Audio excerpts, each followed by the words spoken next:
जी अस्सलाम वालेकुम।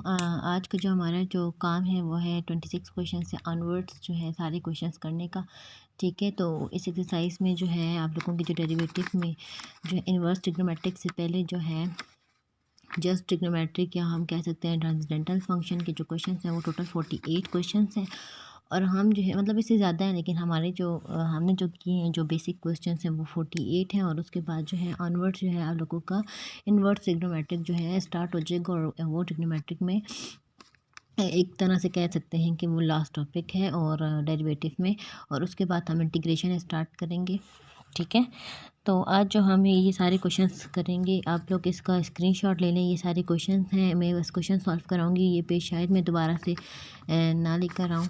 ठीक है, और आई होप आप लोगों ने question number 24 as a homework किया हो। 25 को ज़रूर देखें, ये काफ़ी मतलब पिछले पेपर्स में काफ़ी बार रिपीट हुआ है, तो हो सकता है इस बार भी पेपर में इसी तरह से रिलेटेड यही क्वेश्चन आ जाएं, या इसी तरह का जिसमें मतलब under root continuous under root हो, वो उस तरह का क्वेश्चन आ सकता है। ठीक है, तो अब 27 से स्टार्ट करते हैं और सीक्वेंस वाइज में क्वेश्चन करूँगी ताकि आप लोगों को भी प्रॉब्लम ना हो और मुझे भी प्रॉब्लम ना हो। अपनी नोटबुक में साथ साथ इस क्वेश्चन को उतारते जाएँ। जो क्वेश्चन हो आप लोगों का वो आप लोग फिर मुझसे पूछ सकते हैं। ठीक है, लाइट की कमी हो तो फिर मुझे बताएं कि नेक्स्ट वीडियो में फिर दोबारा से किसी और तरीके से भी लाइट अरेंज कर लूँ। ठीक है, तो क्वेश्चन नंबर 27 मैंने सामने लिखा है अपने पास, इसको स्टार्ट करते हैं। तो हमारे पास ये है इसका कि क्वेश्चन ये था कि फाइंड, इस तरीके से आप लोगों के पास पेपर में आएगा कि फाइंड वाई डैश या एफ डैश या फर्स्ट डेरिवेटिव, ठीक है, कुछ भी, या इवॉल्वेट एफ डैश एक्स। ठीक है, कुछ भी आ सकता है आप लोगों के पास, लेकिन आप लोगों को पता होना चाहिए कि वाई डैश सिंगल डैश का मतलब होता है फर्स्ट डेरिवेटिव। ठीक है, तो क्वेश्चन की दोनों साइडों पे आपने D by D x apply करना है। ठीक है, ये राइटिंग आज मेरी और ही ज़्यादा गंदी आएगी बिकॉज मेरे एक हाथ में मोबाइल है और एक हाथ से मैं आप लोगों के लिए वीडियोस बना रही हूँ, तो राइटिंग के लिए आई एम सॉरी। ठीक है, तो मैंने कुछ भी नहीं किया। क्वेश्चन की दोनों साइडों पे आप लोगों के यहाँ पे D by D x apply कर लिए। ये बहुत बेसिक है, ये मैं आप लोगों को क्लास में भी समझा चुकी हूँ और पिछली वीडियोस में भी बता चुकी हूँ कि आप लोग हमेशा D by D x apply करते हैं। ठीक है, उसके बाद जो है आप लोगों को पता है कि कॉस का डेरिवेटिव क्या होता है। सबसे पहले जो आप लोगों का जो डिफरेंशियल ऑपरेटर को हिट कर रहा है वो है कॉस। ठीक है, कॉस है, अगर एज अ होल पावर होती तो फिर आप लोगों के पास पहले पावर हिट कर रही होती, लेकिन डायरेक्ट पावर से पहले आप लोगों के पास क्या हिट कर रहा है, कॉस हिट कर रहा है। तो आपने कॉस का डेरिवेटिव पहले लेना है। कॉस का डेरिवेटिव होता है माइनस साइन। और ये याद रखें कि जो भी आप लोगों के पास उस जो पर्टिकुलर क्वेश्चन कर रहे हो उसके जो है डोमेन के अंदर जैसा भी एक्स इंक्रीज़ हो रहा होता है या डिक्रीज़ हो रहा होता है, उसके डेरिवेटिव का भी एक्स वो ही होता है। ठीक है, तो एक्स स्क्वायर होगा।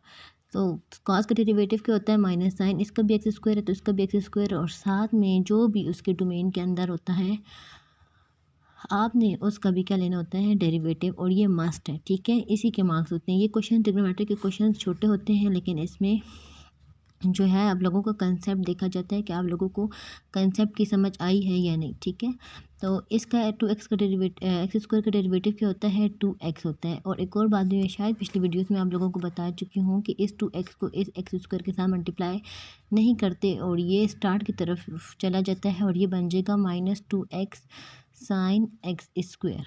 ठीक है, मैं यहाँ पे एक और बात आप लोगों को बता दी चलूँ कि कॉस एक्स स्क्वायर और रफ वर्क लिख लेती हूँ ताकि आप लोग इसके साथ मैच ना करो, और कॉस एक्स का होल स्क्वायर में ज़मीन आसमान का फ़र्क है। इसमें आप लोगों के पास अगर ऐसा क्वेश्चन होता आप लोगों के पास, तो आप लोगों के पास आ जाता डी बाई डी एक्स। ऐसा भी क्वेश्चन पेपर में आ सकते हैं ना, तभी मैं आप लोगों को करवा रही हूँ। ज़रूरी नहीं है जो क्वेश्चन आप लोगों ने किए हैं वही क्वेश्चन आए। ठीक है, इससे चेंज क्वेश्चन भी आ सकते, तो इसलिए आप लोग जो है ना वो मेथड सीखें।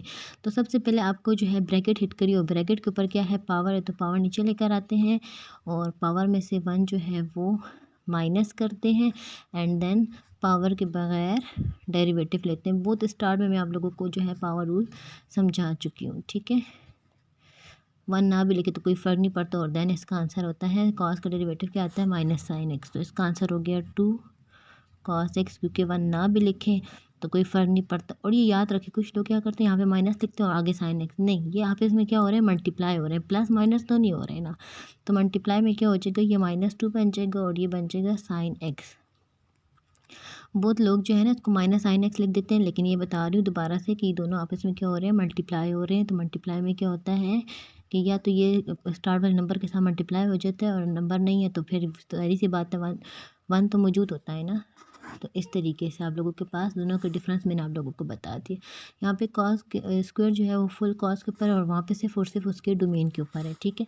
तो ये क्वेश्चन नंबर 27 ये था। और ये एक्स्ट्रा क्वेश्चन अगर आप इसको 27A या 27B नाम करके अपनी कॉपी में लिखना चाहते हो तो बेशक लिख लो, ताकि आप लोगों को जब पेपर में प्रैक्टिस कर रहे हो तो आप लोगों को याद हो कि इस तरह का भी कोई फ़र्क हो सकता है, ठीक है। तो आप लोगों को समझ आ जाए कि ये फ़र्क जो है ये कुछ अहमियत रखता है, ठीक है। क्वेश्चन नंबर 28 भी करते हैं हम लोग, ठीक है। क्वेश्चन नंबर 28 आप लोगों के पास जो उस पेज पे लिखा हुआ था, अगर आप लोग बैक करो तो आप लोगों को नज़र आ जाएगा। बैक जाओगे ना तो उसमें नज़र आ जाएगा, ठीक है। ये इसी का ये आंसर आगे इसको सॉल्व नहीं करना, ठीक है। तो जिसका आगे सॉल्व करना होगा ना तो मैं पहले से बता दूंगी कि ये क्वेश्चन जो है आगे सॉल्व होता है, आप लोग इसको आगे खुद सॉल्व कर लें। और जो क्वेश्चन आगे सॉल्व नहीं होते होंगे तो डायरेक्ट मैं उसके आगे आंसर लिख दूंगी, ठीक है। तो ये क्वेश्चन है, इसका भी इन्होंने कहा हुआ है कि वाई डैश। अब मैं हर क्वेश्चन के साथ साथ नहीं लिखूंगी कि वाई डैश मालूम करना है, क्योंकि ये चैप्टर ही और ये वीडियो ही डेरिवेटिव पे डिपेंड करती है। तो बस आप लोग समझ जाएं, बस मैं क्वेश्चन 28 या 29 इस तरह लिखूँगी, उसके आगे फंक्शन लिखूँगी, उसके बाद फर्स्ट डेरिवेटिव मालूम करना है। बार बार लिखना मेरे लिए पॉसिबल नहीं है और वीडियो काफ़ी लंबी हो जाएगी, तो इससे अच्छा है कि हम छोटी वीडियो में काफ़ी चीज़ें सीख लें। ओके, तो इसका भी डेरिवेटिव मालूम करना है। तो दोनों साइडों पे आपको पता है d/dx अप्लाई करेंगी, तो बहुत ही बेसिक स्टेप है, और ये आप लोगों को मैं हर वीडियो में समझाती हूँ कि आप लोगों ने ये काम लाजमी करना है, ठीक है।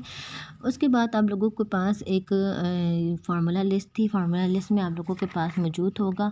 फार्मूला लिस्ट में आप लोगों के लिए ले आती हूँ और उसमें मैं आप लोगों को दिखा देती हूँ कि कौन सा फार्मूला यूज़ होगा। तो एक सेकंड सबर। अच्छा जी, तो ये फार्मूला लिस्ट है। देखें यहाँ पे मैं ये वीडियो पहले भी बना चुकी हूँ, बट पता नहीं क्यों मैंने ये वीडियो अपलोड नहीं की थी, और वो मुझसे डिलीट भी हो गई है। तो अब दोबारा से मैं बना रही हूँ, तो मुझे अब शायद कि वो बातें भूल गई हैं, लेकिन मैं चाह रही हूँ कि मैं आप लोगों को दोबारा से सब कुछ डिटेल में समझा दूँ जो भी इस क्वेश्चन से रिलेटेड है। तो फार्मूला जो है, फार्मूला नंबर 3 लॉगरिथमिक है ना, लॉग है, तो उसका फार्मूला नंबर 3 जो है वो यूज़ होगा।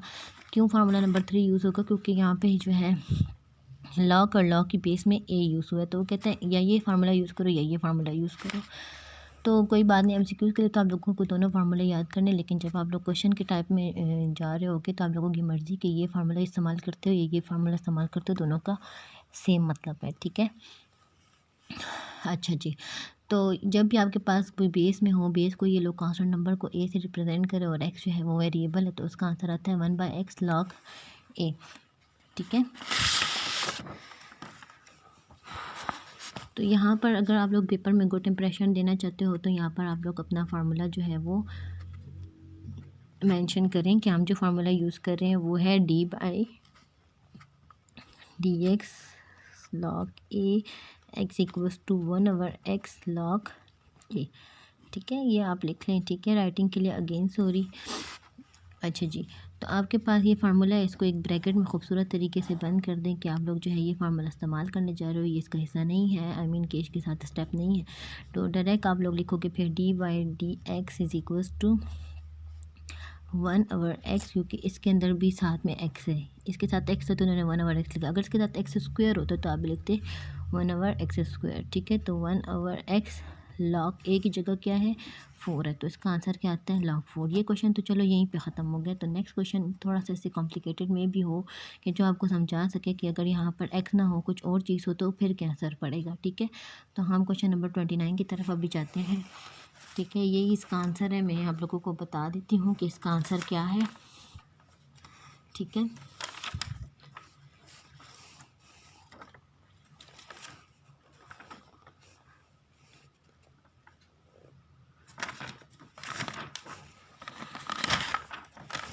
अच्छा जी, इसका जो आंसर है क्वेश्चन नंबर 28 का वो ये है, इन्होंने जो फार्मूला इस्तेमाल किया है वो वाला है, दूसरे वाला फार्मूला है। आप लोगों की मर्ज़ी कौन सा फार्मूला इस्तेमाल करते हो, ठीक है। तो अगर एमसीक्यूज़ में ये ऑप्शन भी लिखा हुआ है और ये ऑप्शन भी लिखा हुआ है। तो इस तरह के मामलों में हम लोगों ने ख्याल जो है करना है कि दोनों आंसर जो हैं वो ठीक हैं। तो इस तरह का आंसर्स में होता है बोथ ए एंड बी। तो जब ये आप लोगों को कोई भी एमसीक्यूज़ दिया जाता है ना, तो आप लोग इस चीज़ का ख्याल रखा करो कि आप लोग सारे ऑप्शंस को रीड किया करो, ठीक है।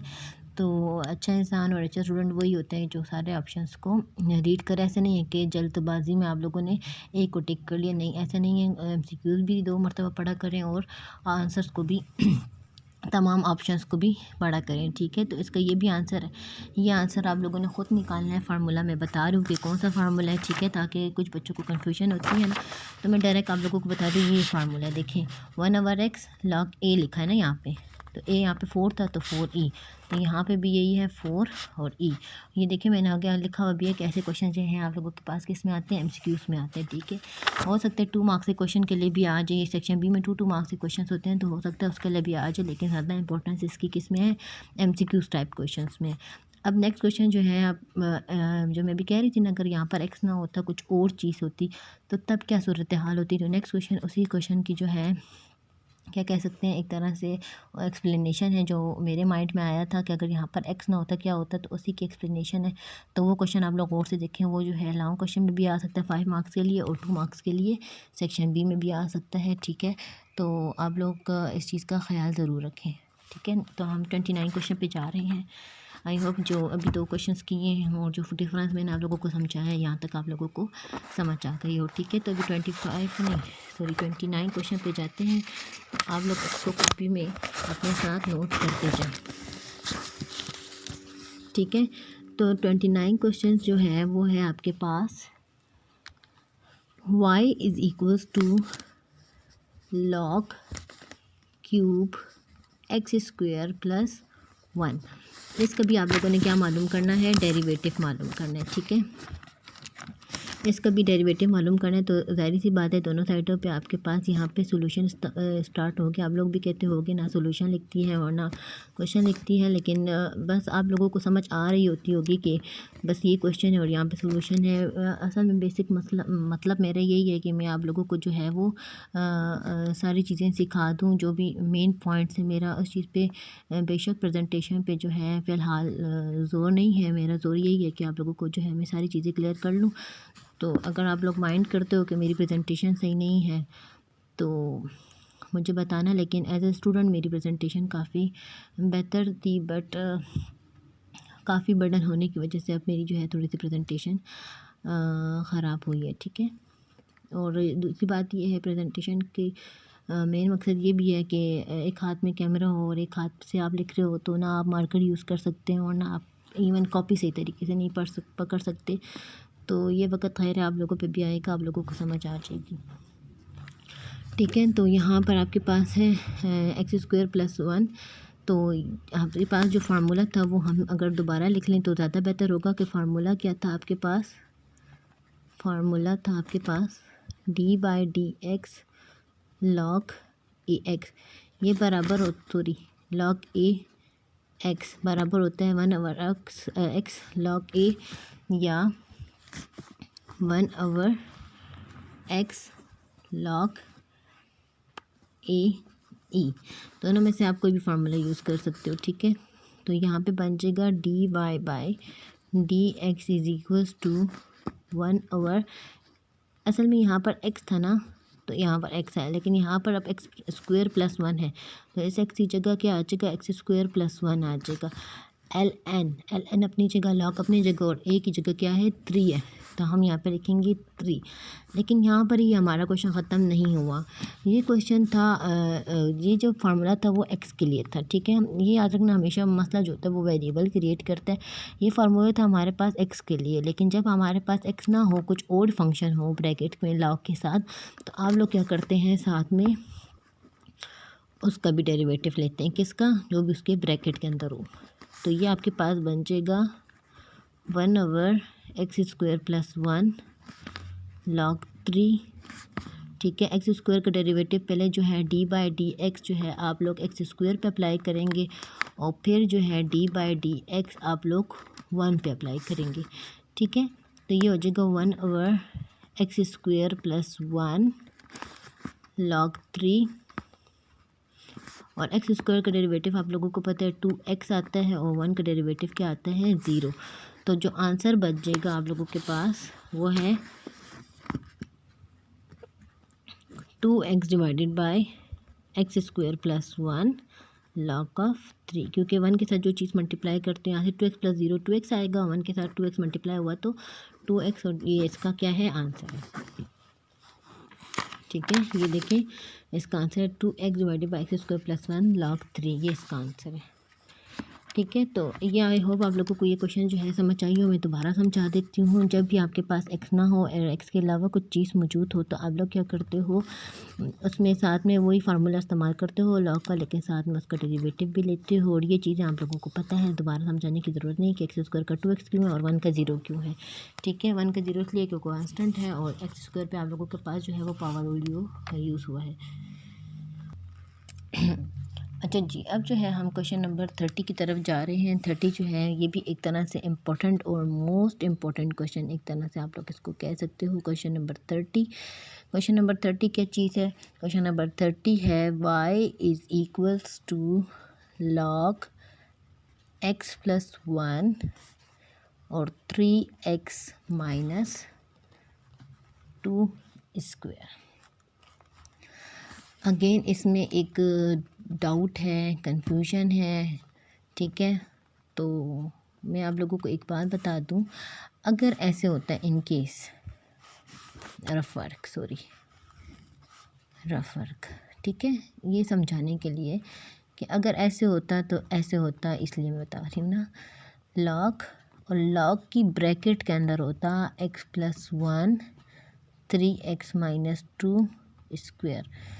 इसका मतलब होता है ये सब कुछ लॉग के अंदर है।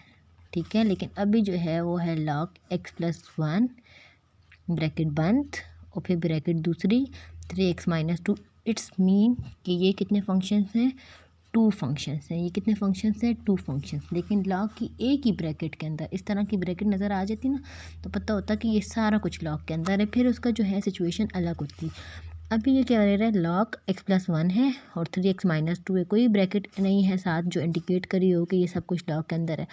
इससे पता चलता है कि ये 2 फंक्शन है, फर्स्ट एंड सेकंड फंक्शन। जब डेरिवेटिव में 2 फंक्शन जो है मल्टीप्लाई हो रहे होते हैं तो हम कोई एक रूल यूज़ करते हैं जिसका नाम है प्रोडक्ट रूल। ठीक है, तो वो आप लोगों को याद होगा, लेकिन सिर्फ ये बताना था कि इस ब्रैकेट की अहमियत क्या है। ठीक है, आप लोग कहते हैं ना ब्रैकेट की क्या अहमियत है, तो यहाँ से आज आप लोगों को शायद पहली मर्तबा नज़र आ रहा हो कि ब्रैकेट की इतनी ज़्यादा अहमियत है। ठीक है, तो अब आप लोग जो है इस क्वेश्चन को, हमारा तो ये जो है कोर्स में नहीं है, अगर आप लोग करना चाहते हो तो कर लो ये वाला भी। मैं आप लोगों को थोड़ी सी हिंट दे देती हूँ कि इस किस्म का क्वेश्चन जो है कैसे करोगे। ठीक है, तो फ़िलहाल मैं इसको समझा रही हूँ। dy बाई dx, क्वेश्चन की दोनों साइडों पे आपने पहला स्टेप तो हर क्वेश्चन का आप लोगों को यही नज़र आएगा कि आपने क्वेश्चन की दोनों साइडों पे डेरिवेटिव अप्लाई किया। अब आप लोगों को पता है प्रोडक्ट रूल। ठीक है, प्लस में प्रोडक्ट रूल में आगे पीछे करने से कि फर्स्ट पहले लेंगे सेकंड लें, इतना जो है वो इशू नहीं करता। ज़्यादा मसला किस में होता है, क्वोशंट रूल में होता है। ठीक है, क्योंकि उसके दरम्यान इस प्रोडक्ट रूल के दरम्यान प्लस है ना, तो प्लस मसला नहीं करता, मसला कौन सा करता है, माइनस मसला करते हैं। तो ठीक है, लॉग ऑफ x प्लस 1 को मैंने ऐसे ही छोड़ा और D by D x apply किया 3x माइनस 2 के स्क्वायर पे। देन दरम्यान में मेरा क्या आ गया, प्लस। अब जिसको छोड़ा, जिसका लिया था ना, उसको आप लोगों ने बाहर निकालना है डेरिवेटिव के, और जिसको पहले छोड़ा था आप उसका डेरिवेटिव लेना है। ये बात तो आप लोगों को ऐसे याद होगी जैसे कि अपना नाम। ठीक है, लॉग ऑफ x प्लस 1, इस पे जो है ये तो ऐसे ही आएगा ना, इस पे डेरिवेटिव इस पे मौजूद है, तो इस पे जो सबसे पहली चीज़ आप लोगों को नज़र आ रही है वो है पावर। पावर नीचे, पावर में से 1 माइनस, पावर के बग़ैर डेरिवेटिव। ओके, ठीक है, समझ आ गया, मुझे पता है। प्लस 3x माइनस 2 स्क्वायर, ऐसे ही D by D X log of x plus 1। Log की क्या प्रॉपर्टी होती है, जो भी क्वेश्चन होता है उसको 1 बाई की फॉर्म में लिख देते हैं।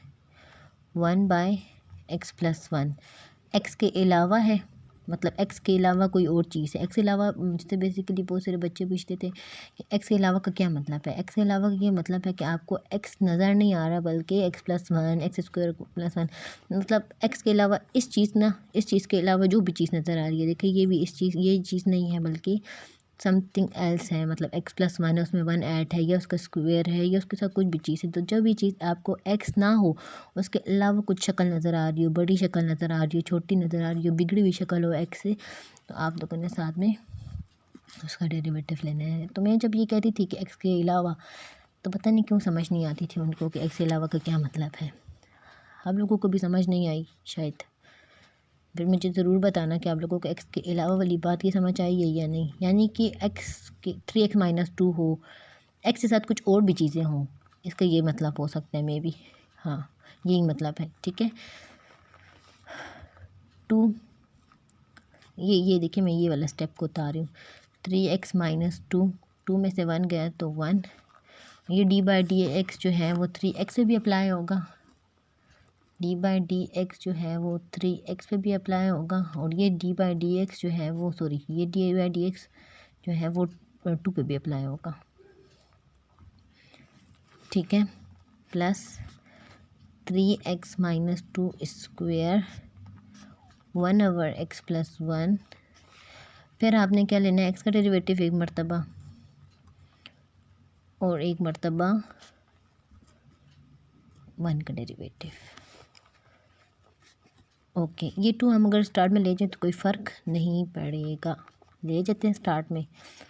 3x-2 लिख लेते हैं, 1 लिखें ना लिखें फ़र्क हमें नहीं पड़ता, ठीक है। इसको देखें, ये जो है 3 कांस्टेंट है, 3 को बाहर ले जाएंगे डेरिवेटिव। अब मैं उस क्वेश्चन में, तो पिछले क्वेश्चन में नहीं बताया था ना, क्योंकि उल्टी साइड थी पेज की रजिस्टर की, तो उसमें वो बंद हो रहा था बार बार, तो मेरे लिए बहुत प्रॉब्लम हो रहा था उसमें टाइप कहती हूँ लिखना, तो इसलिए अब इसमें डिटेल में समझा रही हूँ। 2 का डेरिवेटिव 0, क्योंकि कांस्टेंट होता है, डेरिवेटिव मतलब चेंज। कांस्टेंट फंक्शन में कोई चेंज नहीं आता, उसका ग्राफ एक सीधी लाइन होती है एक्स एक्सिस से पैरेलल, तो उसमें चेंज वैसे भी नहीं आता। वो मैं आप लोगों को पहले भी क्लास में बता चुकी हूँ कि उसका ग्राफ जो होता है कुछ, अगर ये 2 है तो 2 का ग्राफ होगा इस तरीके से।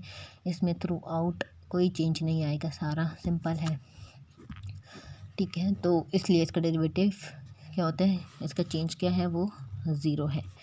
3x-2² divided by x+1, multiply हो रहे हैं ना, ऊपर वाले को ऊपर के साथ मल्टीप्लाई करते हैं, नीचे वाले को नीचे, इसके नीचे कुछ नहीं है तो 1, ये 1 के साथ मल्टीप्लाई होगा तो वापस ये, और ये 1 के साथ मल्टीप्लाई होगा तो वापस में ये आएगा, ठीक है। x का डेरिवेटिव 1 और 1 का डेरिवेटिव 0। बस यहाँ से आपको पता है 3 आएगा, ये वैसे भी 1 हो जाएगा, तो ये 3 × 2 6 log x+1 3x-2। चलो जी, 3x-2² बाय x+1, ये क्या है, इसका आंसर है। चेक कर लेते हैं कि इसका आंसर ये है या नहीं। तो हमारे पास है इसका आंसर 6 log x+1, ठीक है। देखिए, इस पर मैंने पहले भी इंपॉर्टेंट कहा था और अब दोबारा से मैं कह रही हूँ इंपॉर्टेंट है।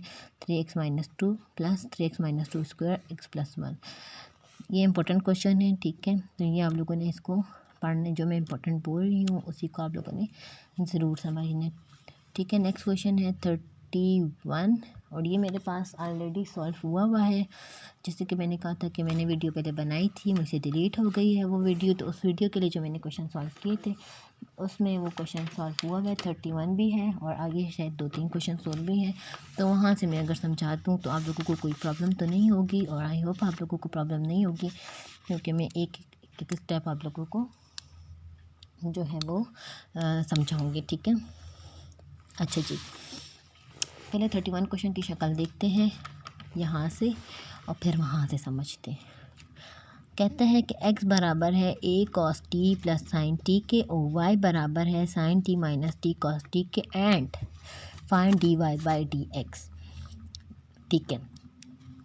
एक फंक्शन है x जो कि है t का फंक्शन, ठीक है, और y फंक्शन है वो भी है t का फंक्शन। दोनों टी के फंक्शन है, ठीक है, दोनों किसी और वेरिएबल के फंक्शन है, ठीक है, और दोनों एक दूसरे पे डिपेंड एक तरह से नहीं कर रहे हैं, ठीक है। तो आप लोगों ने मालूम करना है dy बाई डी एक्स मालूम करना है, ठीक। तो इस किस्म के जो फंक्शन के जब x भी किसी और का वेरिएबल हो, y भी सेम उसी फंक्शन का वेरिएबल हो, तो ऐसे फंक्शंस का डेरिवेटिव मालूम करने के लिए आप लोग कौन सा रूल यूज़ करते हैं, चेन रूल यूज़ करते हैं, ठीक है। क्योंकि x भी एक ऐसे फंक्शन का वेरिएबल है और y भी एक ऐसे फंक्शन का वेरिएबल है जो कि दोनों सेम है, ठीक है। तो ऐसे क्वेश्चंस के लिए आप लोग क्या यूज़ करते हो, चेन रूल।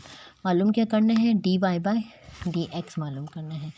तो dy बाई डी एक्स मालूम करना है, लेकिन y तो चेंज जो y में आएगा वो तो t के लिहाज से आएगा, क्योंकि y तो फंक्शन है t का, तो y का डेरिवेटिव हो गया t का। अब आपको नीचे हमेशा जो है, हमेशा कहती हूँ, यहाँ पे इस क्वेश्चन में क्या डिमांड की गई है, नीचे x हो, तो लेकिन आपके पास x फंक्शन है, लेकिन आप लोग जो है एक्स डेरिवेटिव मालूम कर सकते हो, लेकिन टी का तो डेरिवेटिव नहीं मालूम कर सकते हो ना।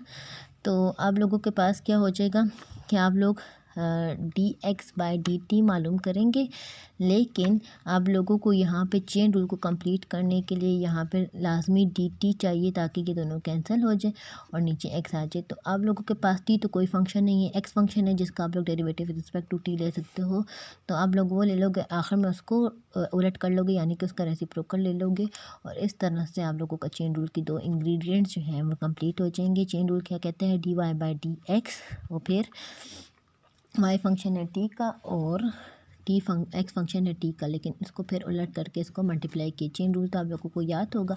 अच्छा, तो अब दो इंग्रेडिएंट्स क्या हैं कि वाई का डेरिवेटिव लें विद रिस्पेक्ट टू टी और टी का डेरिवेटिव लें विद रिस्पेक्ट टू एक्स, ठीक है, दो इंग्रेडिएंट्स हैं। चलो पहले अगर आप लोगों को मेरी बात समझ नहीं आई मैं दोबारा से एक्सप्लेन करती हूँ। एक्स फंक्शन है टी का, वाई फंक्शन है टी का, दोनों फंक्शन है एक ही वेरिएबल के जो कि हैं टी, और आपको मालूम करना है d Y by D x, ठीक है। तो जब चेन रूल हो d Y by D x, तो आप लोग इस तरीके से करोगे, डी वाई का डेरिवेटिव ले सकते हो टी के लिहाज से, और फिर चेन रूल को कंप्लीट करने के लिए d T by D x चाहिए आप लोगों को। उसके बाद यहाँ पर है d Y by D t मालूम करना है और D T by D x मालूम करना है।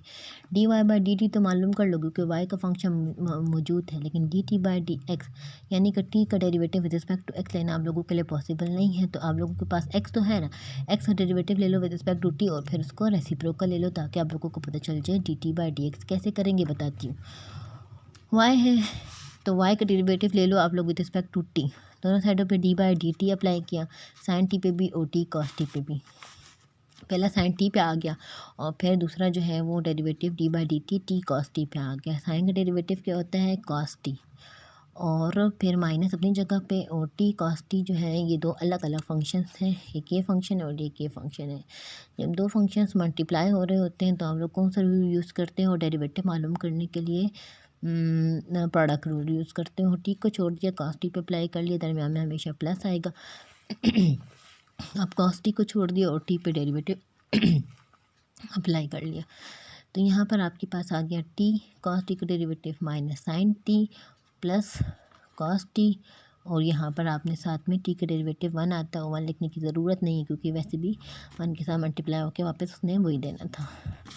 नेक्स्ट इन्होंने क्या किया हुआ है, यहाँ पे ये जो है माइनस का साइन देखे, मैंने पहले भी समझाया ना कि यहाँ पे ये दोनों मल्टीप्लाई हो रहे हैं, तो आप लोग इसके साइन को माइनस टी साइन टी लिखेंगे, ना कि टी माइनस साइन टी, क्योंकि ये दोनों आपस में मल्टीप्लाई हो रहे हैं। अगर यहाँ पे खुदा ना खास्ता प्लस होता तो प्लस माइनस माइनस होकर फिर ये माइनस होता है, लेकिन यहाँ पर ये दोनों ब्रैकेट्स हैं, इसका मतलब ये दोनों क्या हो रहे हैं, मल्टीप्लाई हो रहे हैं। मल्टीप्लाई में आपके पास किसी की भी उसके दरम्यान में फिर साइन नहीं आता, वो साइन जो है वो स्टार्ट में शिफ्ट हो जाते हैं। समझ आइए, आई होप कि ये बात आप लोगों को समझ आई होगी। और प्लस कॉस टी, अब क्या किया जाएगा, ये ब्रैकेट थी और बार माइनस था, तो ये जो माइनस का साइन है ये दोनों ऑपरेशंस के साथ जो है वो मल्टीप्लाई होगा। आप लोगों को पता है कॉस टी अपनी जगह पे माइनस माइनस क्या आता है, प्लस टी साइन टी, और ये माइनस प्लस माइनस हो गया, ये कॉस टी और ये कॉस टी कैंसिल होगी क्योंकि यहाँ पे प्लस और माइनस है। जब भी आपके पास अपोजिट साइन होते हैं तो वो जो है कैंसिल आउट हो जाते हैं, तो आपके पास क्या बच गया, टी कॉस टी। यहाँ पे आप लोगों को क्या कहा हुआ था ऊपर कि D T by D x मालूम करें, लेकिन मसला ये है कि D T by D x आप लोग नहीं मालूम कर सकते, ऊपर टी का फंक्शन ही गिवन नहीं है, तो D T by D x कैसे मालूम करोगे, तो लिहाजा लेकिन आप लोग D x by D t मालूम कर सकते हो, और जब इसका उलट करोगे आंसर का तो D T by D x आप लोगों को मिल जाएगा। ठीक है, तो x क्या है जी, x है आपके पास a cos t plus sign T. x का डेरिवेटिव लेना है विद रिस्पेक्ट टू t, दोनों साइडों पे dt मालूम क्या कहते हैं अप्लाई करो, तो a जो है बाहर जाएगा because a is a constant number. ठीक है, वेरिएबल सिर्फ t है, तो आपके पास ये cos t पे भी अप्लाई होगा और फिर ये sin t पे भी अप्लाई होगा। cos t का डेरिवेटिव क्या होता है भाई, माइनस sin t होता है, और sin t का डेरिवेटिव क्या होता है cos t। वो जो 6 फार्मूला थे ना स्टार्ट में, जो मैंने आप लोगों को कहा था कि याद करो, तो आप लोगों ने उसको पेपर से पहले लाजमी याद करना है, अदरवाइज़ आप लोगों का जो है पेपर जो है नहीं सॉल्व हो सकेगा। फाइनल टर्म में जो है जो फाइनल टर्म का पेपर होगा ना, उसमें मिड टर्म के बाद वाले कोर्स से ज़्यादा क्वेश्चंस आएंगे as compare to mid term से पहले वाले क्वेश्चंस। ठीक है, अगर ज़्यादा एक्सप्लेन करूँ मैं उसमें कि फ़ाइनल टर्म के पेपर में क्या आ सकता है, तो मैं आप लोगों को भी बता दूं कि फ़ाइनल टर्म में अगर मिड टर्म से कुछ आएगा तो कंटिन्यूटी आ जाएगी, या फिर वो लिमिट के जो है मुश्किल वाले क्वेश्चन या लेंथी क्वेश्चन आ जाएंगे, और या क्वेश्चन रूल और चेन रूल। ये मिड टर्म में उसमें भी इम्पोर्टेंट था, मिड टर्म में भी इम्पोर्टेंट था, वही चीज़ जो है वो फाइनल टर्म में भी इम्पोर्टेंट है। लेकिन ज़ाहिर सी बात है कि आप लोगों को यहाँ पे नज़र आ रहा है क्वेश्चन और या प्रोडक्ट हो, ये सारा कुछ आगे बार बार यूटिलाइज हो रहा है, तो फाइनल टर्म से कोर्स जो है ज़्यादा आता है जिसमें ये ट्रिग्नोमेट्री और ये चीज़ें मौजूद हो। तो आप लोग फोकस जो है ये इन क्वेश्चंस पे करो, ये वाले क्वेश्चंस हैं। ठीक है, तो और उसके लिए आप लोगों को वो फार्मूला याद ज़रूर होने चाहिए जो मैंने आप लोगों को स्टार्ट में बताया था। अदरवाइज़ आप लोगों को अगर मेथड सारा भी आता होगा तो फार्मूला भूल जाएगा, तो आप लोगों का जो है क्वेश्चन जो है वो सारा क्रॉस हो जाएगा। ठीक है, तो अब आप लोगों के पास cos t का डेरिवेटिव क्या है, माइनस साइन टी, और साइन टी का डेरिवेटिव क्या है cos t। अब ये जो है a जो है वो अंदर मल्टीप्लाई होगा, ये हो जाएगा माइनस a साइन टी और ये a cos t। ठीक है, D x by D t मालूम हो गया, लेकिन मुझे D x by D T नहीं चाहिए, मुझे क्या चाहिए था, yes D T by D x. अब इसके नीचे तो कुछ भी नहीं है, तो रेसिप्रोकल कैसे लें, जब कुछ भी नहीं होता डिवीजन में, तो आप लोगों के पास नीचे क्या होता है 1। उलट करो भाई इसको, d T by D x, इसको भी उलट करो, 1 माइनस ए साइन टी प्लस ए कॉस टी। अब हमने पुटिंग, ये पी का मतलब है putting value of d Y by D t and d T by D x in the formula of chain rule. ठीक है, तो D Y by D x जो है आपके पास किसके बराबर है, d Y by D T और D T by D x. तो D Y by D T की क्या वैल्यू है भाई, D Y by D T की वैल्यू है टी साइन टी। ठीक है, टी साइन टी, और D T by D X की वैल्यू है माइनस ए साइन टी प्लस ए कॉस टी। इन दोनों को मल्टीप्लाई करेंगे, टी साइन टी 1 के साथ मल्टीप्लाई होगा, टी साइन टी और माइनस ए, ये नीचे वाला ऐसे आ गया, और ये इसका क्या हो गया, आंसर हो गया d Y by D x का। ये क्वेश्चन भी क्या कहते हैं इम्पोर्टेंट है। ठीक है, तो ख्याल रखना है आप लोगों ने कि क्या इम्पोर्टेंट है और क्या इम्पोर्टेंट नहीं है। मैं देखती हूँ क्वेश्चन नंबर 32 क्या है, और फिर उसके बाद हम आगे इसको करते हैं। ठीक है, ये जो है क्वेश्चन नंबर 32 है। ठीक है, ये 32 है, ये जो है वो 33 है, अच्छा जी, और ये जो है 34 है, ये 35 है, और दिल बहुत खफा है कि ये क्वेश्चन मैं पहले कर चुकी थी और मुझे दोबारा से करने पड़ रहे हैं। कोई बात नहीं, अब क्या हो सकता है। ठीक है,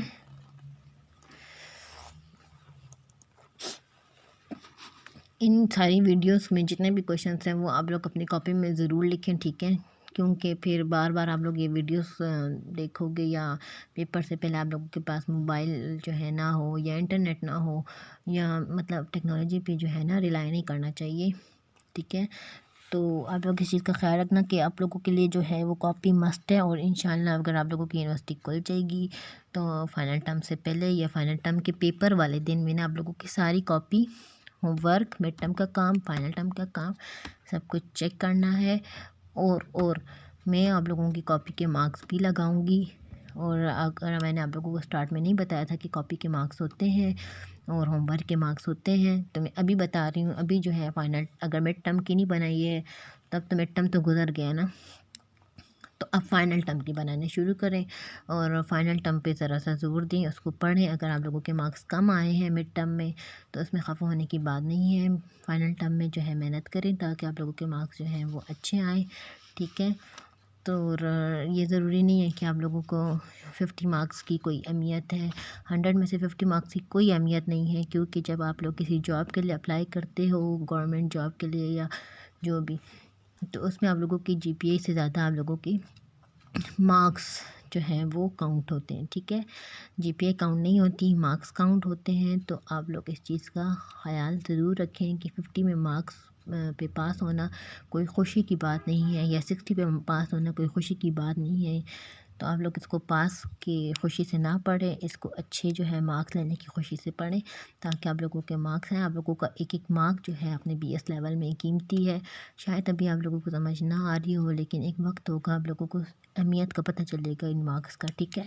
तो जीपीए से ज़्यादा अपने मार्क्स पे वो करें, कोशिश करें, और पास होने से ज़्यादा अपने जो है अच्छे मार्क्स पे लेने की कोशिश करें। बेशक जीपीए की अहमियत है, उससे डिस्टिंक्शंस मिलती हैं, आई मीन जो है फर्स्ट पोजीशंस आती हैं, सेकंड पोजीशन आती है, लेकिन वो तो उन लेवल वालों को तो फिर जो फर्स्ट सेकंड आते हैं उन तो फेल होते ही नहीं है ना। मैं उनके बारे में बात करूँ जो उनके 60 मार्क्स या 50 मार्क्स आते हैं, तो एटलीस्ट अपने मार्क्स जो है 70 से अबव करें, ताकि आप लोगों का जो है अगला डीएमसी उठा के देखे तो उसमें 50 मार्क्स वाला लेबल ना हो या 60 मार्क्स वाला लेबल ना हो। शर्मिंदगी की बात है। और फेल होकर अपनी डिग्री को ख़राब ना करें। अब इतना पढ़ लें आप लोग कि आप लोगों के जो है जो फेल ना हो, क्योंकि आई थिंक सो मैंने सुना है कि जो लोग फेल होते हैं अपने बीएस में किसी भी एक पेपर में, तो उसकी डिग्री पे आई थिंक सो कोई स्टार सा या कोई डॉट सा या समथिंग कुछ इस किस्म का आता है। आई डोंट नो कि ये रूमर्स हैं या जो भी, बट आप लोग अपनी डिग्री की जो है अहमियत को समझें और ख़राब ना करें। और अगर आप लोगों के पेरेंट्स जो हैं इस चीज़ पे पैसे लगा रहे हैं आप लोगों पे, तो इस चीज़ पे आप लोग जो है ना फ़ायदा उठाएं। हर पेरेंट जो है वो नहीं उठाता, और ना ये हर पेरेंट का फ़र्ज़ है कि वो करे। तो ये आप लोग इसको ना समझे कि हर पेरेंट ये करता है और ये फ़र्ज़ है हमारे पेरेंट का। अगर वो पेरेंट का ये फ़र्ज़ है फ़ीस देना, तो बच्चों का भी ये फ़र्ज़ होता है कि अपने पेरेंट्स की जो कमाई के पैसे हैं उनको अच्छे मार्क्स की सूरत में और अच्छी जीपीए की सूरत में और रिटर्न करें, ठीक है। तो ये मैंने आप लोगों को समझाना था। अपनी स्टडी का एक टाइम निकालें, उसके लिए खेलने कूदने के लिए अलग टाइम निकालें, बट स्टडी को जो है ना फर्स्ट प्रेफरेंस दें। यही 4 साल हैं, गोल्डन चांस है, इसमें अगर आप लोगों ने कुछ सीख लिया तो जल्दी से जॉब भी मिल जाएगी, सब कुछ हो जाएगा। बस ये 4 सालों की मेहनत है, बस आगे क्या है, ठीक है। तो अब अपने क्वेश्चंस पे आते हैं। काफ़ी जो है मैंने आप लोगों को समझा दिया। जो समझने वाले होंगे और एहसास करने वाले होंगे अपने पेरेंट्स का, तो वो ज़रूर करेंगे, ठीक है। तो ये क्वेश्चन नंबर 32 है। तो 32 क्वेश्चन में आप लोगों को नज़र आ रहा होगा कि ये बहुत बज़ाहिर से छोटा सा क्वेश्चन है, लेकिन ये भी एक तरह से ट्रिकी क्वेश्चन है। मैंने कहा ना आप लोगों को, जो भी ट्रिग्नोमेट्रिक फंक्शंस के जो क्वेश्चंस हैं वो सारे छोटे छोटे हैं, लेकिन उसमें एक ही ट्रिक आप लोगों को मतलब आपसे पूछी जाएगी कि इसमें क्या ट्रिक की इस्तेमाल हुई है, आप लोगों को कैसे समझ आएगा इस क्वेश्चन को कैसे करना है, बस उसी के मार्क्स हैं, ठीक है। क्वेश्चन बज़ाहिर बहुत छोटा है। अब यहाँ पर 2 फंक्शंस हैं, एक एक्स है और एक लॉग एक्स है। यही समझना आप लोगों के लिए क्या है, ट्रिक है, यही समझना। अब जब भी आपके पास 2 फंक्शंस आपस में मल्टीप्लाई हो रहे होते हैं तो डेरिवेटिव आप लोगों का मेन फोकस होता है। तो आप लोग कौन सा रूल यूज़ करते हैं, यस प्रोडक्ट रूल यूज़ करते हैं। एक्स को छोड़ा लॉग एक्स पे डेरिवेटिव दरम्यान में हमेशा प्लस। अब लॉग एक्स को छोड़ेंगे और डेरिवेटिव किस पे आएगा, एक्स पे आएगा। यहाँ तक समझ आ गई। एक्स को छोड़ा लॉग एक्स पे डेरिवेटिव हमें हमेशा प्लस प्रोडक्ट रूल। अब जिसका डेरिवेटिव हमने डी के अंदर लिखा था ना, उसको बाहर लगाएंगे, और जो बाहर लिखा था उसके लिए हम डी बाई डी एक्स के अंदर लिखेंगे। अब हमारे पास एक्स ऐसे ही ऊपर से नीचे आ गया, और लॉग एक्स का डेरिवेटिव होता है 1/x। वो फार्मूला लिस्ट में आप लोगों को मैंने बताया था। प्लस ऊपर से नीचे ऐसे ही उतर आया, ये भी ऐसे हो गया। और एक्स का डेरिवेटिव क्या होता है, यस 1 होता है। ये एक्स और एक्स 1/x जो है आपस में कटते हैं, क्योंकि ये ऊपर नीचे हैं, जैसे कि 2 × 1/2, 2 कैंसिल होते हैं ऊपर नीचे जो है ना, ये रेसिप्रोकल्स हैं एक दूसरे के, तो वो कट हो जाते हैं। जब सब कुछ कट हो जाता है तो आपके पास क्या बच जाता है, 1 बच जाता है, ठीक है, प्लस log x, और ये इसका क्या हो गया आंसर। अच्छा, मैं एक और आप लोगों को बात बताऊँ, पेपर में एक क्वेश्चन ऐसा आया था ना, जिसका आंसर किसी एक डिपार्टमेंट का, I think so zoology department का था, आंसर था 0 और नीचे आ रहा था 1। तो 0/1 जो है वो इन्फिनिटी नहीं होता। 0/1 अगर आप लोग कैलकुलेटर से भी करें तो 0 होता है। मैंने आप लोगों को बताया था, जब डिवीज़न 0 के साथ हो रही हो, यानी कि नीचे 0 हो, ठीक है, तो वो अनडिफाइंड है। 0/1 तो 0 आता है, 0 को 1 पे डिवाइड करो तो 0 आ जाएगा, ठीक है। कैसे 0 को 1 पे डिवाइड करो तो 0 आ जाएगा, इस तरीके से बता देती हूँ। जो ऊपर वाली चीज़ होती है वो हमेशा अंदर, और जो नीचे वाली चीज़ होती है वो बाहर। तो 1 0 1 × 0 0 आ गया, तो ये देखें ख़त्म, और ये आपके पास क्या आ गया आंसर 0, इस तरीके से। अब अगर इस तरीके से होता 1/0, 1 अंदर लिखें और 0 इधर, तो आपके पास ये जो है अनडिफाइंड है। 0 के साथ कोई ऐसा नंबर नहीं है जिसको हम मल्टीप्लाई करें, या मैथ्स की ज़ुबान में इसको बस अनडिफाइन कहते हैं, ठीक है। 1/0 को अनडिफाइन बोलते हैं। अब आपके पास है y = log(x²), ठीक है। तो log(x²) आपके पास, और दोनों साइडों पे आप लोगों ने क्या लेना है, डेरिवेटिव। जब डेरिवेटिव ले लेंगे आप लोगों पे, तो आप लोगों को पता है log(x²), log की वजह से जो भी एक log के अंदर चीज़ है वो 1/, की फॉर्म में जाएगी। और x के अलावा का क्या मतलब है, x के अलावा मतलब x² हो, x+1 हो, मतलब x के अलावा कोई और दुनिया की चीज़ हो, x के साथ छेड़छाड़ी की गई हो, तो साथ में उसका भी डेरिवेटिव आप लोगों ने लेना होता है। 1/x², ऐसे ही आएगा। x² पे कौन सा रूल यूज़ करेंगे, पावर रूल। पावर नीचे लेकर आएंगे, पावर में से 1 माइनस करेंगे और पावर के बकाया डेरिवेटिव लेंगे। 1/x², ऐसे ही आ गया। 2 में से 1 गए तो 1, ये x, नीचे 2x से 1 कट जाएगा, तो 2 में से 1 कट गए तो नीचे कितने बच गए, 1 बच गया, ऊपर से 2 बच गया, और 2 × 1 2 होते हैं, और 2/x इसका क्या हो गया, आंसर हो गया, ठीक है। ये है क्वेश्चन नंबर 34। ये भी इसी का जो है ना, समझे, फ्रेंड है, ठीक है। ये है y = log(x² - 3x+1). तो log के अंदर जो भी चीज़ होती है उसको 1/, की फॉर्म में लिखते हैं, और अगर वो x के अलावा हो, कोई फंक्शन हो बड़ा सा, तो आप लोगों ने क्या करना होता है, साथ में उसका डेरिवेटिव लेना होता है, ठीक है। तो ये हो जाएगा x² - 3x+1, और डेरिवेटिव x² पे लोगे, 3x पे लोगे और 1 पे लोगे। x² का डेरिवेटिव क्या आता है, पावर रूल से 2x, 3x का डेरिवेटिव 3 और 1 का डेरिवेटिव 0।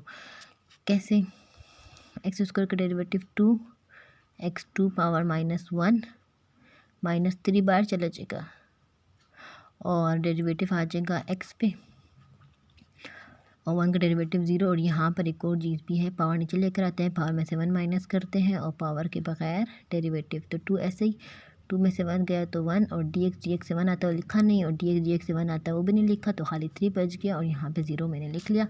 तो 2x - 3 जब 1 के साथ मल्टीप्लाई होगा तो 2x - 3 आएगा, और ये नीचे वाले को मैंने ऐसे ही उतारा, और ये इसका क्या है, आंसर। ये भी सारे तीनों जो है आपस में फ्रेंड्स थे, तीनों क्वेश्चन सेम है।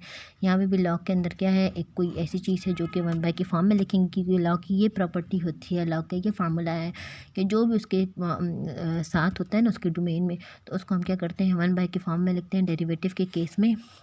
और अगर वो x के अलावा हो, साइन हो, कॉस हो, x² हो, x² - 3x+1 हो, या जो भी हो ना, तो आप लोगों ने उसको साथ में डेरिवेटिव मास लेना होता है। सीकेंड का डेरिवेटिव होता है सीकेंड x टेंजेंट है, सीकेंड कट गया, जस्ट टेंजेंट बच गया, टेंजेंट 1 के साथ मल्टीप्लाई होगा, तो टेंजेंट x आ गया, और ये इसका क्या हो गया, आंसर, ठीक है। अगर स्पीड में जा रही हूँ तो उसके लिए भी आई एम रियली सॉरी, ठीक है। अब हम जाएंगे अपने खूबसूरत क्वेश्चन पे, क्वेश्चन नंबर 36 पे, और ये हमारे पास आज एक टारगेट है। और एक चीज़ नोट कर लें, 32 मैंने 2 मरतबा नंबरिंग की है, तो ये जब मैं आप लोगों को कराऊंगी तो इसको आप लोग नंबर दे दो, 49 नंबर दे दो, ठीक है। 32 जो है मैंने 2 मरतबा काउंटिंग में लिख लिया। ठीक है, तो इसको 49 दे दो, ये भी हम क्वेश्चन करेंगे। ठीक है, तो अभी जो मैंने क्वेश्चन कराना है वो आपको 36 है। 36 की शक्ल ये है और 36 क्वेश्चन अभी हम करने जा रहे हैं। मैं अपनी कॉपी में लिखती हूँ, ये मैंने पहले सॉल्व नहीं किया। मैं यही देख रही थी कि अगर मैंने पहले सॉल्व किया है तो मेरे टाइम सेफ हो जाए और मैं आप लोगों को जो है ना डायरेक्ट समझा दूँ, लेकिन नहीं किया हुआ तो मुझे आप लोगों के साथ साथ करना होगा। तो आप लोगों को एक एक स्टेप की समझ आ जाएगी।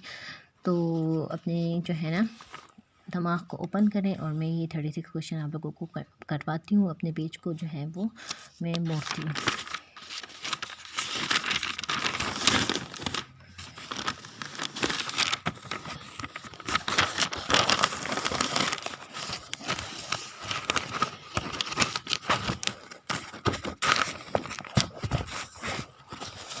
ठीक है, सीधे पेज पे ही करते हैं ताकि आप लोगों को अच्छी तरीके से मैं समझा सकूं। क्वेश्चन नंबर है 36। ठीक है, 36 है कि y is equals to log of x plus under root x square plus a square find d Y by D x.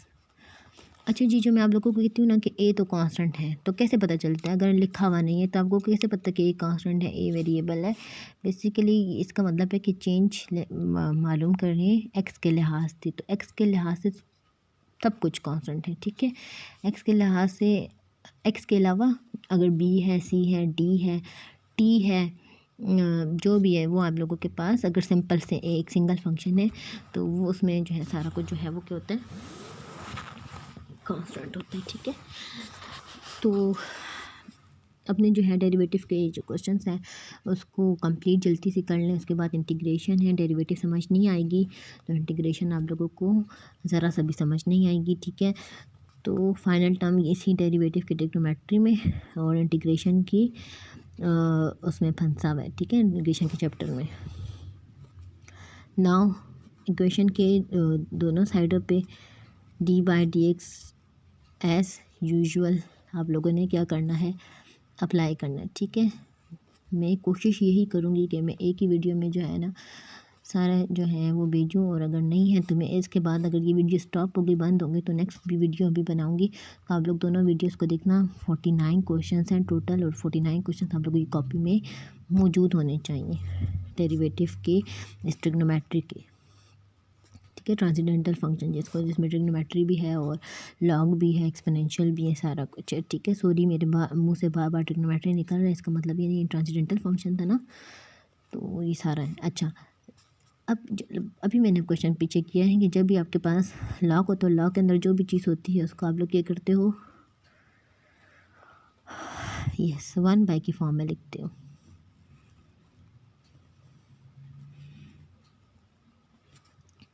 और डी बाई डी एक्स मतलब एक्स अलावा जो भी चीज़ हो, प्लस हो माइनस हो, उसके अलावा तो आप लोगों को उसके साथ में उसका भी डेरिवेटिव लेना होता है। ठीक है, अब ये तो डेरिवेटिव से आज़ाद है तो ये हर स्टेप में सीक्वेंस वाइज उतरेगा। 1/x plus under root x square plus a square. Okay, यहाँ पे जो है डेरिवेटिव जो है एक मरतबा एक्स पे अप्लाई होगा, प्लस है ना, तो ये जो डेरिवेटिव होता है लीनियर ऑपरेटर होता है, यानी कि ब्रैकेट के अंदर जो है टर्म वाइज आप लोग अप्लाई कर सकते हो इसको। X square plus a square. I hope यहाँ तक आप लोगों को समझ आ गई होगी।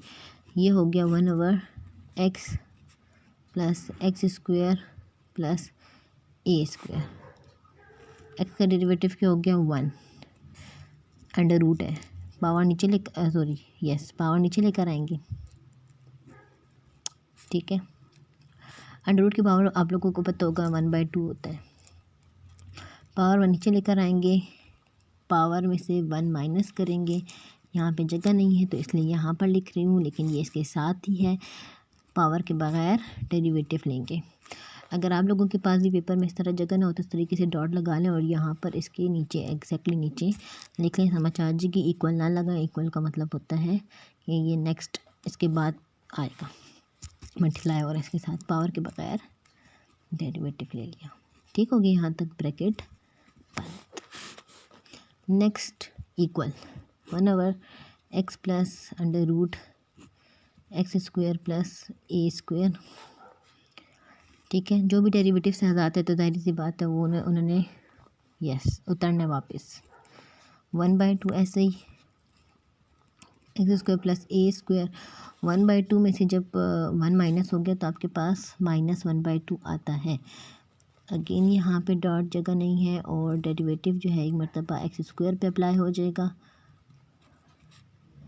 एंड एक मरतबा ए स्क्वायर पे अप्लाई हो जाएगा।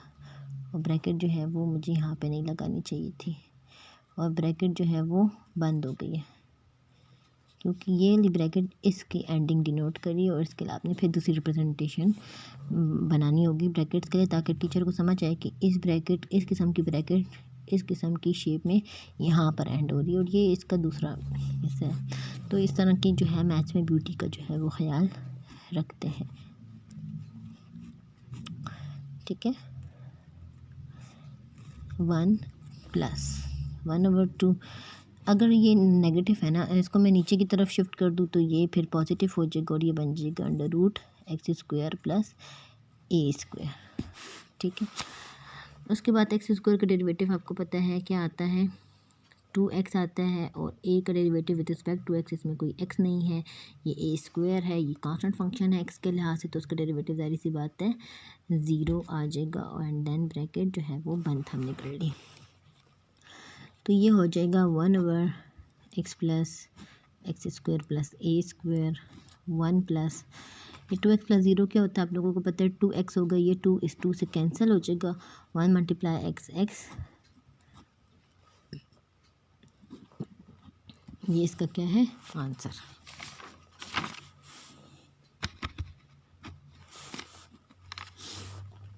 अब ये करने ये सारे करने अल्लाह खैर करे। ठीक है, तो आप लोगों को समझ भी आ रही होगी आई होप, और अगर नहीं आ रही तो इसको बार बार पीछे करके देख लीजिए, समझ आ जाएगी। नहीं आए तो मुझसे ज़रूर पूछें। ठीक है, लेकिन मैंने हम लोगों को यहाँ पर इस तरीके से समझा दिया है जहाँ तक मेरा ख्याल है। जो कि अकेले बैठा हुआ है और अकेले जो है सुन रहा है और किसी शोर में नहीं है तो उसको गारंटी समझ आएगी, और जो किसी शोर में बैठ के पढ़ रहा है इसको समझ में भी ना आए। ठीक है, तो आप लोग कोशिश यही किया करो कि मैथ्स को एटलीस्ट पढ़ते वक्त फ़र्स्ट टाइम पढ़ते वक्त, ये फ़र्स्ट टाइम है ना, फर्स्ट टाइम पढ़ते वक्त शोर से थोड़ा सा दूर हो जाए। ठीक है, सेकंड टाइम प्रैक्टिस कर रहे हो शोर में भी पढ़ सकते हो, म्यूज़िक लगा के भी पढ़ सकते हो, फिल्म देखते वक्त भी पढ़ सकते हो। लिटरली जब मैं अपना मैथ्स का पेपर पढ़ती थी ना तो या तो सॉन्ग लगे होते थे या कुछ भी, अगर टेंशन नहीं होती पहले से याद होता था तब उसकी प्रैक्टिस करते वक्त। ठीक है, dy/dx दोनों साइडों पे d/dx अप्लाई करेंगे। ठीक है, तो log x square plus 1 x square minus 1। ठीक है, तो ये क्वेश्चन कौन सा है, क्वेश्चन नंबर 37 है। ठीक है, अब लॉग की प्रॉपर्टी है कि जो भी चीज़ होती है लॉग के अंदर उसको हम लोग 1/, की फॉर्म में लिखते हो। ठीक हो क्या, लेकिन साथ में जो भी चीज़ होती है उसके अंदर उसका भी आप लोग क्या लेते हो, डेरिवेटिव। क्या किया मैंने, क्वेश्चन नंबर 37 है, ये फंक्शन है, इसका आप लोगों ने y' मालूम करना है। दोनों साइडों पे मैंने d/dx अप्लाई किया। लॉग की प्रॉपर्टी ये होती है कि जो भी उसके अंदर ब्रैकेट होती है उसको 1/, डिवीज़न में लिख लो, 1/, की फॉर्म में लिख लो, और जो भी डिवीज़न में लिखा है उसके साथ में डेरिवेटिव भी लेना मस्ट है। ठीक है, ठीक है, अब ये डबल डिवीज़न है ना, तो चलो मैं बात बताती हूँ। X square plus 1 x square minus 1, जब भी आपके पास डिवीज़न होती है और डेरिवेटिव लेना होता है तो कौन सा रूल यूज़ करते हैं, कोशेंट रूल। ठीक है, तो कोशेंट रूल में हम एक्स स्क्वायर माइनस 1 को एज इट इज़ लिखेंगे और सबसे पहले डेरिवेटिव हम किस चीज़ का लेते हैं, ऊपर वाले फंक्शन का। ठीक है, दरमियान में आपके पास आता है माइनस का साइन, और यहाँ पे मेरे पास जगह नहीं है तो मैं इसी लाइन को यूटिलाइज़ कर रही हूँ, यहाँ पे लिख रही हूँ। अब मैंने x² + 1 को छोड़ दिया और डेरिवेटिव मैंने अप्लाई कर लिया है x² - 1 पे, और होल डिवाइडेड बाय x² - 1 का स्क्वायर। ठीक है, तो ये क्वेश्चन जो है मैं नेक्स्ट पेज में कर रही हूँ यहाँ पे अगेन, क्योंकि इस पेज पे मुझसे लिखा नहीं जा रहा तो मैं उस पर करती हूँ, फिर आप लोगों को दोबारा से समझाती हूँ। ठीक है, question number 37, log of x² + 1 divided by x² - 1। ठीक है, इसका हमने डेरिवेटिव मालूम करना है। क्वेश्चन की दोनों साइडों पे डेरिवेटिव हम ले लेंगे। ठीक है,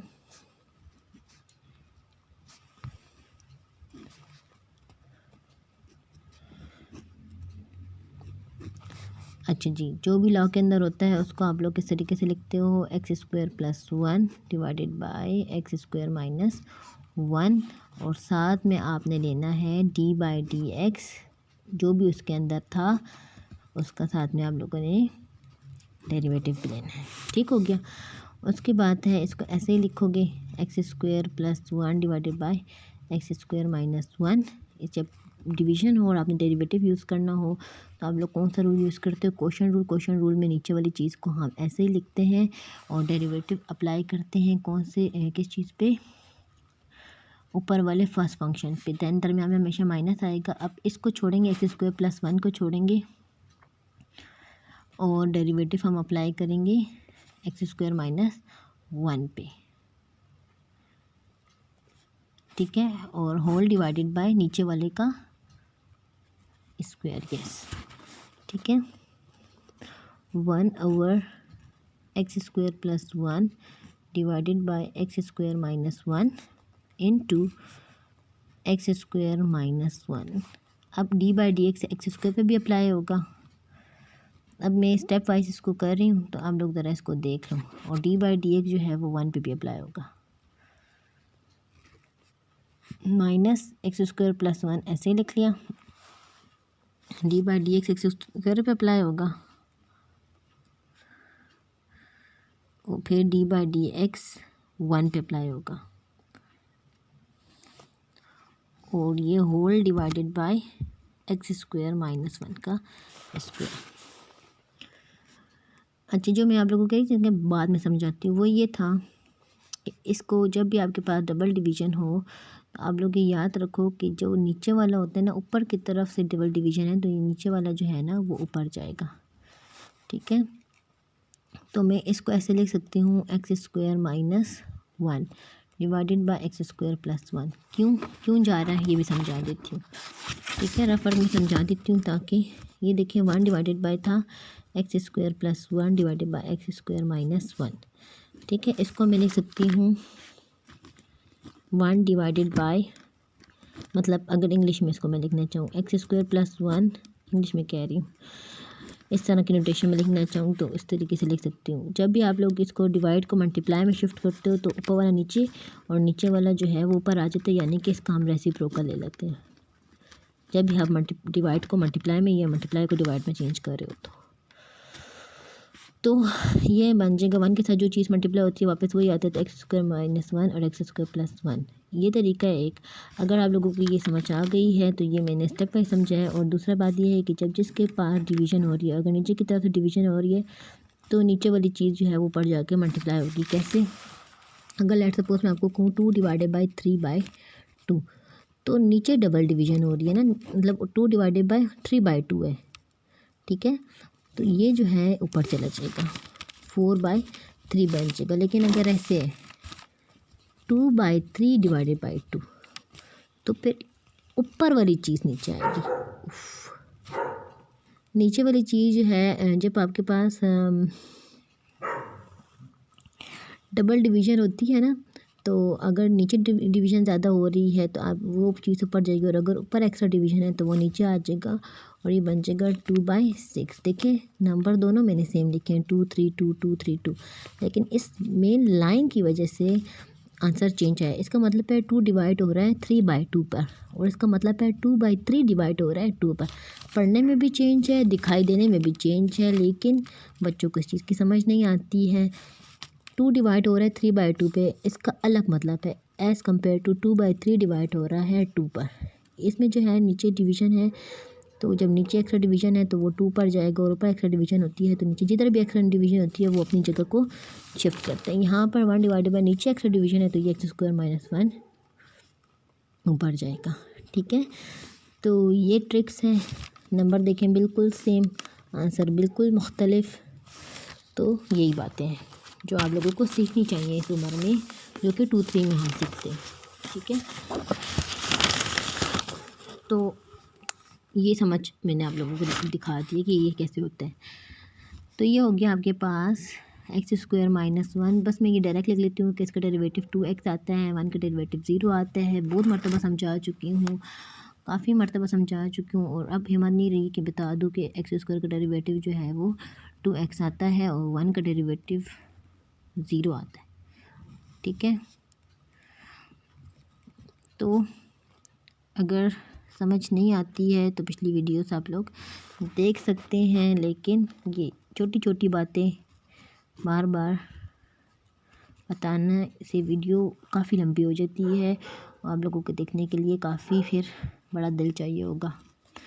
अच्छा, तो मैंने यहाँ पे क्या किया, 2x + 0 क्या होता है, 2 होता है। इसको मैं स्टार्ट पे ले गई हूँ, स्टार्ट में ना भी लेके जाऊँ, इधर भी लिख लूँ तो कोई फ़र्क नहीं पड़ता, लेकिन खूबसूरती को बरकरार रखते हुए 2x को जो है मैंने स्टार्ट में लिखा है। ठीक है, अगर देखें यहाँ पर मैं नहीं लिखती ना तो इट्स ओके, लेकिन ये थोड़ा सा प्यारा नहीं लग रहा और ये प्यारा लग रहा है, तो आप लोग ऐसे कर सकते हो। ठीक है, चलो ये तो मेरी अपनी बातें हैं ना, तो इस तरीके से ये इसका आंसर है। और सिंप्लीफाई करना चाहते हो तो और सिंप्लीफाई भी हम कर सकते हैं। ओके, 2x जो है x² के साथ मल्टीप्लाई होगा तो x³ बन जाएगा। 2x जो है 1 के साथ मल्टीप्लाई होगा 2x बन जाएगा, माइनस यहाँ से 2x x² के साथ मल्टीप्लाई होगा तो बन जाएगा 2x³, और ये माइनस जो है इस प्लस के साथ मल्टीप्लाई होगा तो माइनस, और 2x 1 के साथ मल्टीप्लाई होगा तो 2x डिवाइडेड बाय x² - 1 का स्क्वायर। ये 2x³ - 2x³ के साथ कैंसिल हो जाएगा। ये 2x² - 1 है और ऊपर 1x² - 1 है, तो जस्ट 1x² - 1 काट देते हैं। 2 थे तो अब 1 इसको कहते हैं कि अब तुम्हें 1 रह गया हो, तो ऊपर कुछ भी नहीं बचा। जब कुछ भी नहीं बचता तो 1 बचता है, तो x² + 1 हो गया। ऊपर यहाँ से -2x बचा, यहाँ से एक और -2x बचा, और ये 2 थे अब 1 रह गए कटिंग होने के बाद, तो इसको भी लिख लेते हैं, मेंशन कर लेते हैं कि x² - 1 एक ही हो। माइनस माइनस क्या होता है, प्लस होता है। नेक्स्ट पेज में जाते हैं। ठीक है, तो ये माइनस माइनस प्लस 2x कितने हो जाएंगे, 4x हो जाएंगे, और 1 के साथ 4x मल्टीप्लाई होगा तो 4x ही आएगा, और ये दोनों नीचे मल्टीप्लाई होंगे।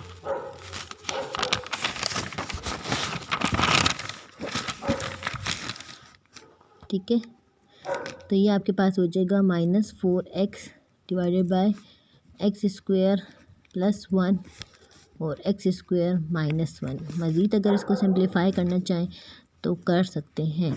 जब दोनों ब्रैकेट सेम हो और दरमियान वाले का प्लस या माइनस का फ़र्क हो तो पहले वाले नंबर पे स्क्वायर और माइनस दूसरे वाले नंबर पे स्क्वायर। कैसे, ये भी बताती हूँ। -4x divided by x4 - 1, 2 to 4 होता है।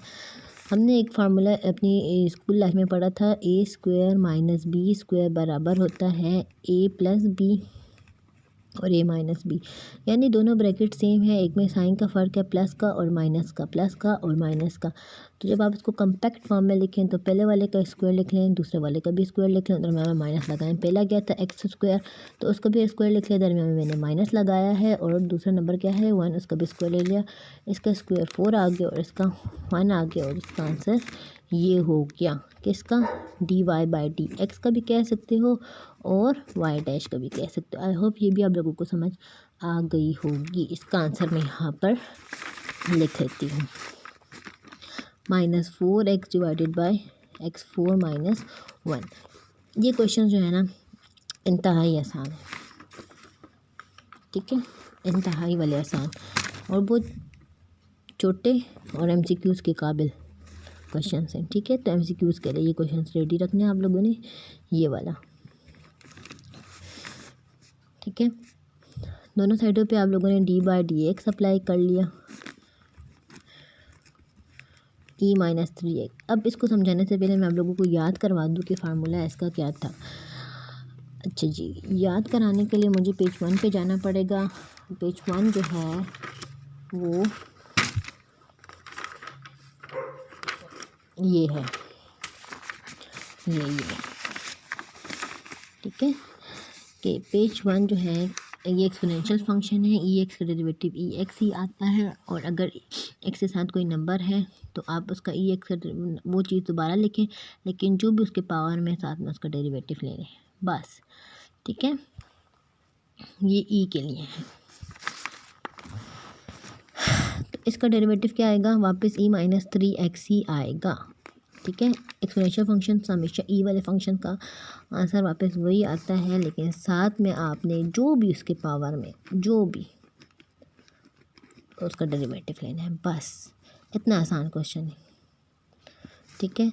तो यहाँ पे ये -3x का डेरिवेटिव क्या आता है, -3 आता है, क्योंकि -3 कॉन्स्टेंट नंबर और x का डेरिवेटिव 1 आएगा, तो ये -3 आप स्टार्ट में ले जाओ, तो e-3x, ठीक है।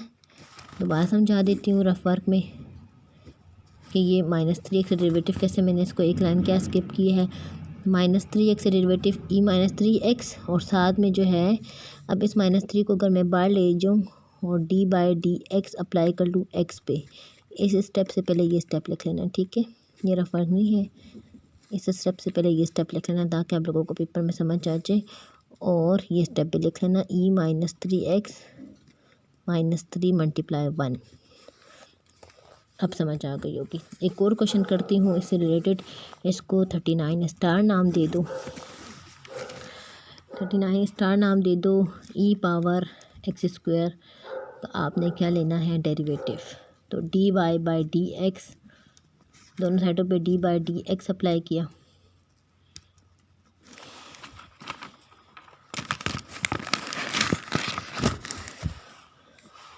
तो ये हो गया dy/dx = e⁻x² का डेरिवेटिव e⁻x² आएगा, लेकिन साथ में मैंने अभी बताया है कि जो भी चीज़ इसकी पावर में आप लोगों को नज़र आएगी, आंखें बंद करके उसका डेरिवेटिव ले लो, ठीक है। x² का डेरिवेटिव क्या होता है, 2x, और ये 2x स्टार्ट में लगा लो, e⁻x², इसका आंसर हो जाएगा, बस इतना आसान, ठीक है। 40 वाला क्वेश्चन देखो, 40 x² e4x, x² e4x। Question number 40, y = x² e4x। Again नज़र आ रहा है x² अलग फंक्शन है, e4x अलग फंक्शन है, दो फंक्शन है। जब भी आप लोगों ने डेरिवेटिव लेना होगा तो दोनों साइडों पे d/dx अप्लाई करेंगे,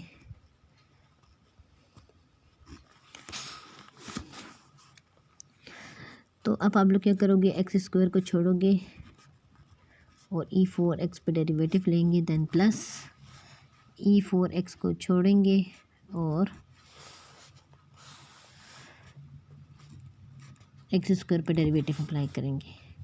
यही होता है ना प्रोडक्ट रूल में, x² को छोड़ दिया, 4x पे डेरिवेटिव, अब जिसको डेरिवेटिव लिया था उसको बाहर लिखो, और जिसको बाहर लिखा था उसका डेरिवेटिव लेना है। अब आप लोगों ने e4x का डेरिवेटिव पीछे क्वेश्चन में भी किया है कि जो भी e के क्वेश्चंस में हो तो वापस उसका डेरिवेटिव वापस वही आएगा, लेकिन जो भी उसकी पावर में होगा उसको आप लोगों ने डेरिवेटिव लिखना है। बहुत आसान है, एक्सपोनेंशियल फंक्शन का डेरिवेटिव इतना आसान है, तभी तो ये MCQs में आता है और कभी कभी सेक्शन बी में भी आ जाता है। x² का डेरिवेटिव 2x, ठीक है। x² e4x, 4x का डेरिवेटिव क्या होगा अभी से बता देती हूँ, 4 को बाहर लिखोगे, d/dx पे अप्लाई करोगे x पे, और प्लस 2x स्टार्ट में ले लेंगे खूबसूरत लिखने के लिए, और e4x हो जाएगा। ये हो जाएगा x² e4x, डॉट मतलब मल्टीप्लाई, और 4 1 आता था ना, 4 1 4 होता है बस, प्लस 2x e4x। ये भी आंसर आप लोग कह सकते हो और कॉमन लेना चाहो तो कॉमन भी ले सकते हो। बस मैं तो ये कहती हूँ कि यही आंसर है, ठीक है। चूँकि आप लोग मेडिकल के स्टूडेंट्स हो, इंजीनियरिंग वगैरह के नहीं हो, तो ज़रूरत नहीं है कि आप लोग इसको मज़ीद कॉमन वगैरह लो। लेकिन अगर कोई स्टूडेंट कहता है कि मैं कॉमन भी लेता हूँ तो उसको सिखा देती हूँ। E4x इधर भी नज़र आ रहा है, E4x इधर भी नज़र आ रहा है, कॉमन हो गया। ये x है, इधर भी x है, इधर x की पावर 1, इधर x की पावर 2, छोटी पावर कितनी है 1, वो आ गया। ये 4 है, ये 2, दोनों सेम टेबल में आते हैं, दोनों 2 के टेबल में आते हैं। छोटा नंबर कौन सा है 2, दोनों सेम टेबल पे आते हैं और ये 2 के टेबल में आते हैं और 2 से बड़े नंबर पे नहीं आते, तो ये 2 ही आएगा। ज़रूरी नहीं, ये नहीं देखना कि मैंने इस टेबल को बाहर लिया। यहाँ पे आ जाएगा 2, 2x थे, एक x बाहर गया हुआ, एक x रह गया। E4x था, वो बाहर ही चला गया बस। और यहाँ पे 2 बाहर, x बाहर, E4x, सब कुछ बाहर, तो 2x प्लस माइनस का आंसर है। जो सा आंसर लिखो ठीक है, ठीक है। तो ये क्वेश्चन नंबर 40 तक हम कर चुके हैं माशाल्लाह। अब हमने जो है ना आगे क्वेश्चंस को करना है। ये वीडियो काफ़ी बड़ी हो गई है, 41 से लेके 49 तक के क्वेश्चन जो है मैं नेक्स्ट वीडियो में आप लोगों को कराती हूँ। क्योंकि मुझे मुश्किल लग रहा है कि ये अपलोड हो जाए, तो ऐसा ना हो कि वीडियो बन जाए और अपलोड ना हो तो काफ़ी प्रॉब्लम होगा। तो नेक्स्ट वीडियो बनाती हूँ और आप लोगों ने ये वीडियोस दोनों साथ में देखनी है और देखकर मुझे बताना है कि आप लोगों को समझ आई है या नहीं आई। और जहाँ भी समझ ना आए तो बता देना कि ये क्वेश्चन समझ नहीं आई, तो वो मैं दोबारा किसी और वीडियो में यूटिलाइज़ कर लूँगी। थैंक यू, अल्लाह हाफ़िज़।